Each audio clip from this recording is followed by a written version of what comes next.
या वदूदू या अजीजू इस तरह पढ़कर मुट्ठी बंद करके 3 बार मुट्ठी पर फूंक मार दें तो इंशाल्लाह वो इंसान आपसे बेपनाह मोहब्बत करेगा। अगर वो आपसे नाराज हुआ तो नाराजगी भी खत्म हो जाएगी। अगर वो आपका दुश्मन हुआ तो दुश्मनी भी दोस्ती में बदल जाएगी। या फिर उससे किसी भी किस्म का लड़ाई झगड़ा हो तो लड़ाई झगड़ा भी खत्म हो जाएगा। जो भी बंदा ये अमल करना चाहता है वो कमेंट में अपना नाम लिखे और इस अकाउंट को फॉलो जरूर करे।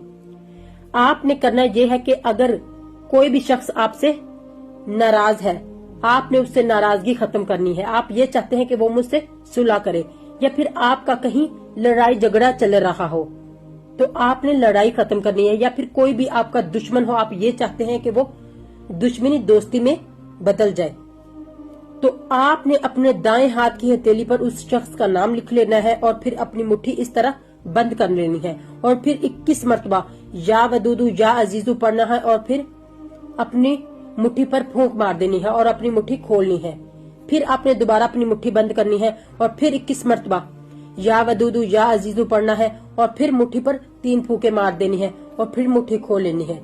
फिर आपने दोबारा मुट्ठी बंद करनी है और फिर आपने 21 मरतबा या वदूदू या अजीजू पढ़ना है और फिर मुट्ठी पर फूंक मार देनी है और फिर मुट्ठी खोल लेनी है।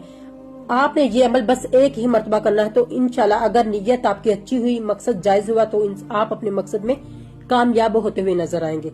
आप देखेंगे कि अगर आपसे नाराजगी हुई तो नाराजगी भी खत्म हो जाएगी। अगर कोई आपका दुश्मन हुआ तो दुश्मनी भी दोस्ती में बदल जाएगी। या फिर कोई ऐसा शख्स है कि वो आपके करीब नहीं आना चाहता, आपसे दूर दूर रहता है, वो आपके करीब आ जाएगा, आपसे बेपनाह मोहब्बत करेगा। फायदा उसी को होगा जो पूरे यकीन और कामिल मकसद के साथ ये अमल करेगा।